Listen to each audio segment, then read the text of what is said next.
बे कमप्रमाइसखौ दिनै आं कमप्रमाइस जानाय बायदि आं सानाखै। मानो होनोब्ला प्रदीप बसुमतारिया कमप्रमाइसनि खोथाखौ भेलुलेस खालामदों होननानै आं सानदों। प्रेस मिट खालामनो आं सानाखैमोन, नाथाय बाध्यतायाव आं दिनै खालामनो गोनां जादों। मानो होनोब्ला दाख्लै जोंनि रौतानिनो प्रदीप बसुमतारि होननाय सासे फालांगियारि, बिथांजों आंहा मोनसे हानि केस जादोंमोन। दा बे हानि केसा थाङै थांनानै कर्ट केस जालायहैनाय जादों। दा कर्ट केस जालायहैनाय समाव माखासे कमप्रमाइसनि खोथा बेयाव फैदों। दा कमप्रमाइसनि खोथा फैनायाव जों कर्टनि गेजेरजों कमप्रमाइसखौबो जों खालामबाय। नाथाय बे कमप्रमाइसखौ दिनै आं कमप्रमाइस जानाय बायदि आं सानाखै। मानो होनोब्ला प्रदीप बसुमतारिया कमप्रमाइसनि खोथाखौ भेलुलेस खालामदों होननानै आं सानदों। कमप्रमाइसखौ मिनिंलेस खालामदों होननानै आं सानदों। मानो होनोब्ला मैया 10 तारिख एप्रिल दाननि 2025 एप्रिल दाननि 10 तारिख खालि बिथाङा मोनसे ससियेल मिडियायाव कमप्रमाइसनि खोथाखौ लानानै आंनि सायाव माखासे फल्स एलिगेसन लाबोदोंमोन। 22 तारिखनि 3 मार्च 22 तारिखनि 3 आरो 2025 मायथाइयाव मोनसे आंनि सायाव फल्स एलिगेसन लाबोदोंमोन। दा बे फल्स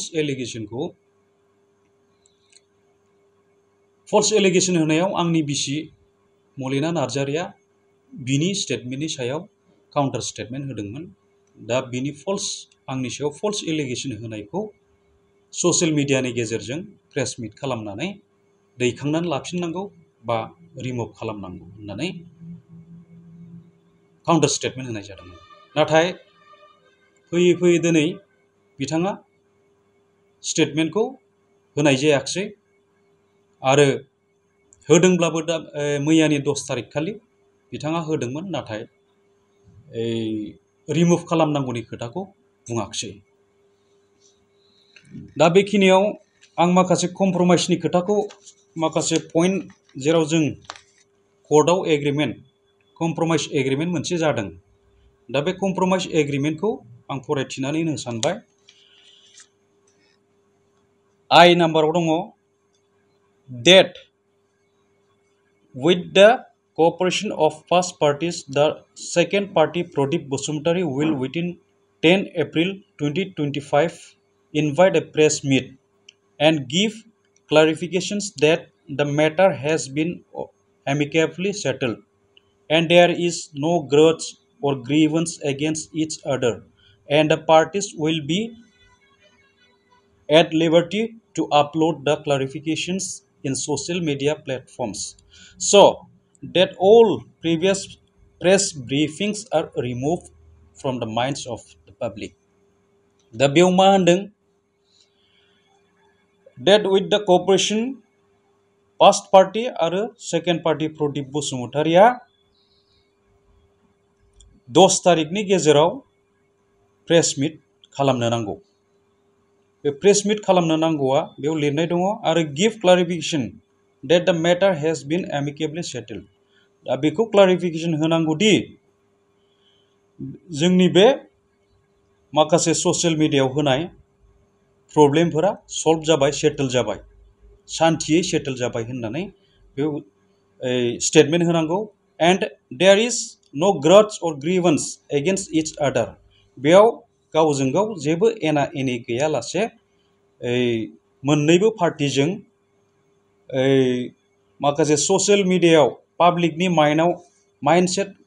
माइन्डसेट जानायाव बे पाब्लिकआ माखासे मिसआन्डारस्टेन्डिं जानायखौ रिमुभ खालामफिननो थाखाय ससियेल मिडियाखौ खावलायनांगौनि बेयाव लिरनाय दङ। नाथाय दिनै फैयै बिथाङा बेखौ मावाखिसै। फैयै आंनि सायावसो आरो गासैबो दायखौ जाबसिनबावबाय। बिथाङा कमप्रमाइसनि खोथाखौ आं बारा बुजियाखै बायदि आं साननानै लादों। आरो बेनि उनाव मोनसे पइन्ट दंबावो, बेखौ आं नोंथांमोननि गेजेराव आं फरायथिनानै होनो सानदों।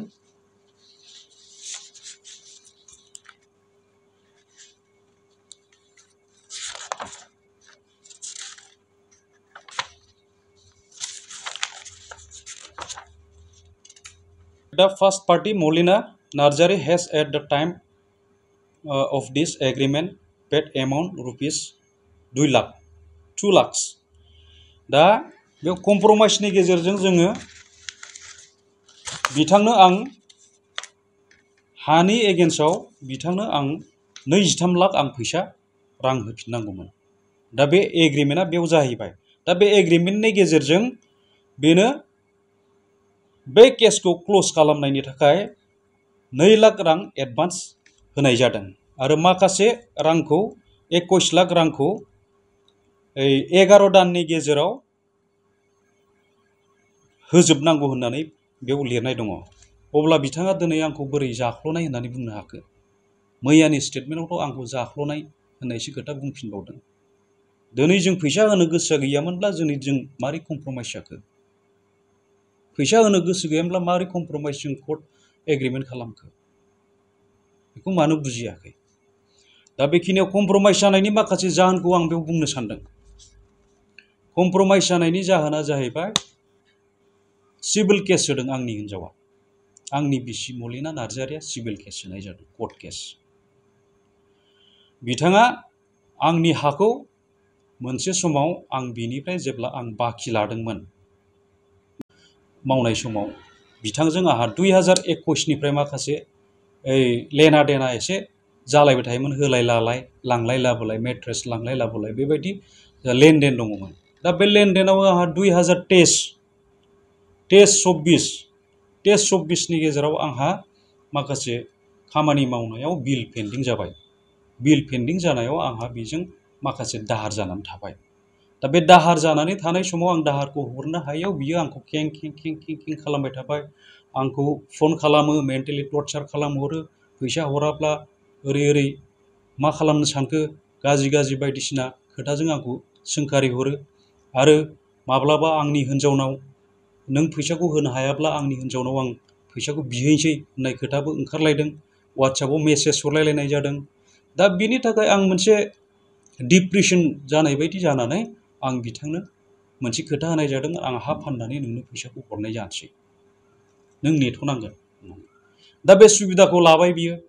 बे सुबिदाखौ लानाय समाव बिथांनो आं मथा मथि गोबां रां होनो गोनां जानानै थानायखाय बिथाङा मा खालामदों, आंनि हायाव एनक्रोच खालामफैदों, इलिगेलि एनक्रोच खालामफैदों। उफाय गैयैयाव दा ओमफ्राय बिथाङा बायदिसिना माबा खालामनानै आंखौ बुंबाय थानानै फर्स खालामनानै हाखौ आंनो लिरना होदो होननायाव आं खोथाखौ होनो गोनां जादों। दा बे थांबाय, बेखौ आं रायखांनो गोसो गैयामोन। दा बिनि उनाव बे केसा जायै जानानै कम्प्रमाइसनि खोथायाव फैबाय। फैनानै थानायावबो बिथाङा बै जेनेबा आंनि बिसि मलिनाया सिभिल केस होनायलाय बिथाङाबो आंनि सायाव क्रस केस होनानै पुलिसा आंनो इनफरमेसन होनानै आंखौ लानानै थाङो, थानायाव लेंहरो। अब्ला आं थाङो, लेंहरनाय ओमफ्राय थानानि असिया आंखौ कम्प्रमाइसआव फैदो होननानै बायदिसिना एसे माने टर्चार होनाय बायदि, आंखौ प्रेसार होनाय बायदि खालामनानै आंखौ कम्प्रमाइस जानो थाखाय खावलायदों। दा बेखौ मोनथिनानै गासैबो आंखौ मोजां मोनग्रा रायजो राजा आरो आंनि न'खरनि बाय बाहागिफोरा बे घटनाखौ खोनानानै थानायाव बिथांमोना आंखौ मा जादों होननानै खबर लाहैदोंमोन। दा खबर लाहैनायाव बिथांमोना मोनथिबाय केसा मा, अरिजिनेल केसा मा। अरिजिनेल केसा जाहैबाय हा फाननायनि। दा बे हा फाननायनि केसाव होमब्लालाय मा मोजां गाज्रि गासिखौबो बिजिरनानै रायजो राजाया आंखौ मोनसे खावलायबाय, नों कम्प्रमाइस जादो होननानै। दा बे रायजो राजानि बुंनाय लेखायै, आंनि न'खरनि बुंनाय लेखायै, बाय बाहागिफ्रा बुंनाय लेखायै आङो कम्प्रमाइस जानायनि लामायाव फैबाय। रायजो राजाखौ आं मान सनमान होनानै बिथांमोननि सनमानखौ लाखिनानै आङो कम्प्रमाइसनि लामायाव फैबाय। अब्ला कम्प्रमाइसआ ओइदिनखालि 12टा समाव, बिनि सिगां मोनसे घटना जाबावदों। कम्प्रमाइस जानो गोसो गैयामोन, नाथाय आंनि बिसि मलिना नार्जारिखौ हरनि 11टासो समाव थानायाव बिथाङाबो दंबाय थायोमोन आंजों, बेखौ लेंख्ल'नानै लानानै थांनानै बबेबा गोजान जायगायाव मा प्रेसार हैखो, कमप्रमाइसनि खोथा, उनाव बेबो कमप्रमाइस जानो गोनां जाफैबाय। दा बेखिनियानो। दा बेखौनो आं बारा गोलाव बुंनो सानाखैमोन। दा खोथाया जेसेबां बुङो एसेबां लावलाङो। आरो मोननै पइन्ट आं लानानै फैनो नागिरबावदों बेयाव। दिनै बिथाङा आंखौ, प्रदीप बसुमतारिया आंखौ गावखौलायनो आङो माब्लाबा धमकि होदों। BPF पार्टिनि लिडारनि एडभाइस लानानै आं बेखौ धमकि होदों। दा बिथांखौ आं खावलायनो सानो, बिथांखौ आं सोंखारिनो सानो, दिनै सोर लिडारखौ आङो BPFनि सोर लिडारनाव रायज्लायनानै सोरखौ लानानै आं बिथांखौ धमकि होदों? बिथांखौ आं सोंखारियो। आरो आं लुबैयो बिथाङा आंनो प्रुफ होनांगौ, आंनो फोरमान होनांगौ। फोरमान होनो हायाब्ला आं बिथांखौ आयेननि राहा लामा लानाय जागोन।